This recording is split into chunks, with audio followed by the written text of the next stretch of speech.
Halo, Assalamualaikum.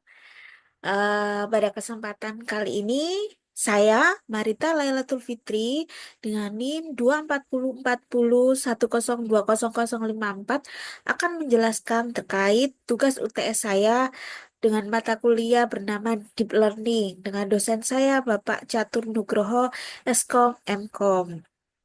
Nah, beberapa hal akan saya jelaskan terkait tugas saya kali ini. Eh, Jadi, penjelasan pertama itu eh, apa sih algoritma gradient descent itu? Gradient descent adalah algoritma optimasi yang digunakan untuk meminimkan fungsi kesalahan atau loss function dalam proses pelatihan model pembelajaran mesin dan deep learning. Tujuan utamanya adalah mencari nilai parameter seperti bobot dan bias yang membuat model menghasilkan prediksi seakurat mungkin. Jadi itu tadi pengertian dari algoritma gradient descent. Terus selanjutnya apa sih dataset Fashion MNIST itu? Fashion MNIST itu adalah dataset atau gambar yang digunakan secara luas dalam pembelajaran mesin dan deep learning sebagai pengganti dataset MNIST klasik yang berisi tangan 0 sampai 9. Nah, dataset ini dikembangkan oleh Zolan Research. Nah, karakteristik dari dataset Fashion MNI style ini adalah jenis datanya yaitu gambar grayscale atau hitam putih, ukuran gambarnya 28 kali 28 sama seperti MNIST. Jumlah gambarnya 70.000 total, 60.000 termasuk data training, 10.000-nya data testing. Jumlah kelas, 10 kelas pakaian atau fashion item, ukuran file kecil sehingga ideal untuk percobaan dengan cepat. Format label integer 0 sampai 9. Masing-masing mempresentasikan satu jenis pakaian. Nah, mengapa dataset ini benchmark standar untuk menguji model klasifikasi gambar lebih menantang dari NIST digit angka karena bentuk pakaian lebih mirip satu sama lain, cocok digunakan untuk belajar deep learning, CNN, dan algoritma optimasi seperti gradient descent. Oke, itu tadi. Nah, di sini itu ada tiga kurva, yaitu ini learning rate terlalu kecil, yang kedua learning rate optimal, yang ketiga learning rate terlalu besar. Nah, ini akan saya jelaskan. Jadi kalau di ini le- learning rate terlalu kecil ini, dia itu ciri-cirinya titik-titik merah ini menunjukkan banyak langkah kecil menuju minimum. Terus tapi proses konvergensinya lambat. Jadi dia itu kurva ini ketika dijalankan itu dia eksekusinya lama. Learning rate yang terlalu kecil membuat algoritma hanya melangkah sedikit demi sedikit. Akibatnya model memerlukan banyak literasi agar mendekati nilai minimum. Itu tadi ya, kelemahan dari kurva ini dia itu waktu eksekusinya lama. Nanti di percobaan yang selanjutnya, di eksperimen selanjutnya, ini saya itu eksperimen menjalankan codingannya itu 2 jaman. Jadi karena dia lama, dia tidak efisien. Yang kedua adalah just right, learning rate optimal. Nah, ciri-ciri rate optimal ini titik merah cepat menuju titik kuning. Jadi ini yang titik hijau ini lebih cepat menuju titik kuning ini tadi.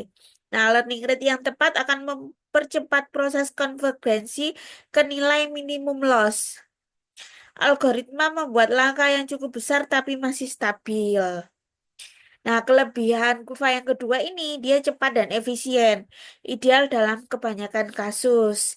Jadi di kurva ini itu dia tingkat akurasinya tinggi dengan nilai loss rendah. Nah, kurva selanjutnya adalah too high atau learning rate terlalu besar.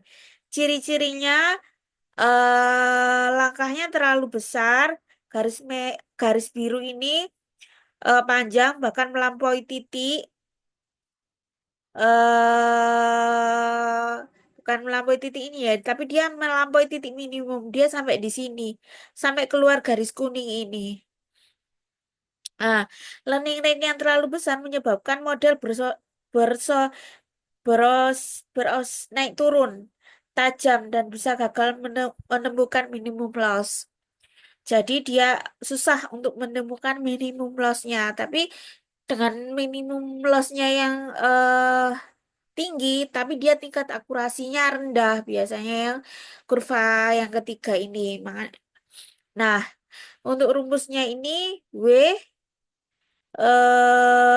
atau bobot model, terus ini namanya learning rate dikali dengan turunan fungsi loss terhadap bobot. Jadi W ini adalah bobot model. Bobot model itu learning rate dikali dengan turunan fungsi loss terhadap bobot. Langsung saja saya percobaan di eh ini ya. Jadi ini saya jelaskan mulai awal. Ini import NumPy, SNNP. Nah, ini import ipython.display as display from ini. Nah, jadi ini cuman sampel sampel aja visualisasi. Oh ya, teman-teman jangan lupa ketika menggunakan ini Google Colab ini kita harus mengaktifkan yang namanya ini di netbook setting ini. Ini harus diaktifkan. Kalau enggak nanti dia runningnya lama. Tapi untuk yang gratisan TP 4 GPU ini cuman bisa 24 jaman. Untuk selanjutnya dia apa nggak bisa digunakan. Jadi kita harus pakai akun lain. Oke, langsung di sini ya.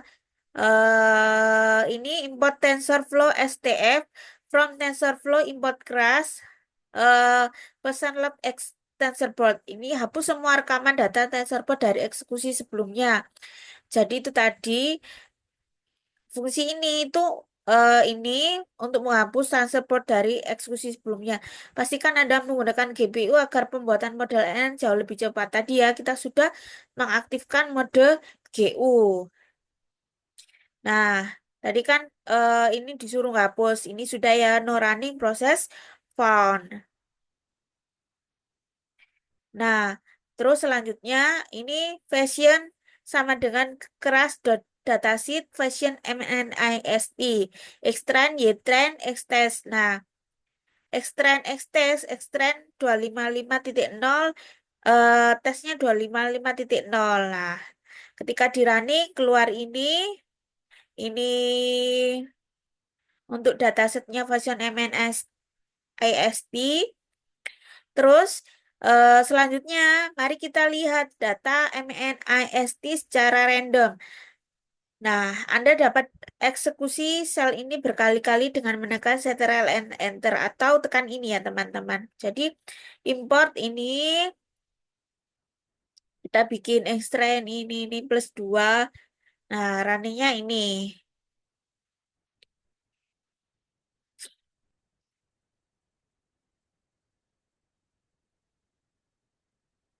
Ini 32 subplot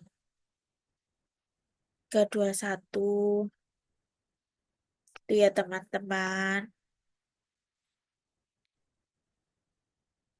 Untuk selanjutnya class name, kalau kita bilang t-shirt atau top, trouser. Nah ini kita kalau bikin class name, jadi outputnya adalah ini ya, jadi t-shirt yang kita definisikan tadi keluar. Selanjutnya adalah kita masuk ke eksperimen satu. Nah, tadi kan kita sudah bahas bahwa kurva yang pertama itu dia dia lambat, eksekusinya lambat. tapi dia nggak efisien. Jadi eksekusinya lambat, terus dia nggak efisien, terus dia banyak literasi agar mendekati nilai minimum loss. Jadi ini ya teman-teman, ketika ini codingannya saya inputkan, nah ini saya mendapatkan, jadi ini tadi saya running itu, dia itu apa namanya, lama, hampir 2 jaman. Tadi waktu di kantor itu sejaman tapi belum selesai, itu saya lanjutkan di rumah itu 2 jaman. Mungkin juga pengaruh internet juga. Nah, ini nilai akurasinya, akurasinya 0,845, 0,8 eh, 0,8475. Kalau dikali 100% berarti dia akurasinya 84,75 dengan nilai loss. Loss itu eh 54, 0,54 kali 100 berarti 54%. Jadi lossnya itu dia 54. Jadi dengan tingkat akurasi segini, yang lossnya itu 0,5 54%. Nah, ini pada percobaan yang kedua, ini ya tadi codingnya sudah saya masukkan, ini. Terus di percobaan yang kedua, kalau tadi di percobaan yang eksperimen pertama kan 84%, 0,84 berapa dengan nilai loss 0,5 berapa gitu tadi kan. Nah, kalau yang di percobaan kedua ini tadi kan sudah saya jelaskan bahwasannya kurva yang kedua itu dia yang paling efisien dan tingkat akurasinya tinggi. Nah, di nilai yang ini itu dia tingkat akurasinya 0,84 berarti 84% dengan nilai lossnya itu cuma 44% atau 0,44. Kalau dipresentasikan berarti kan 44%. Terus ini yang ketiga, eksperimen yang ketiga. Nah, ini akurasinya cukup kecil ya, 0,382. Jadi kalau dikali 100% dia itu cuman 30,82%. Jadi dengan loss 2,0449. Jadi kurang akurat ya. Jadi kalau seperti menurut kurva tadi, itu dia yang paling akurat adalah yang memakai kurva 2. Ini tadi sudah saya bahas langsung-langsung dari programnya ya. Nah, tadi di sini kan ada itu kurvanya dengan saya menjalankan ini TensorBoard Logir Logs. Nah, ini keluar value-nya, step-nya berapa. Ntar ini bisa digedein. Oh, ini digeser. Nah, ini kan ada value, ada step, ada relatif berapa. Nah, kembali lagi ke sini.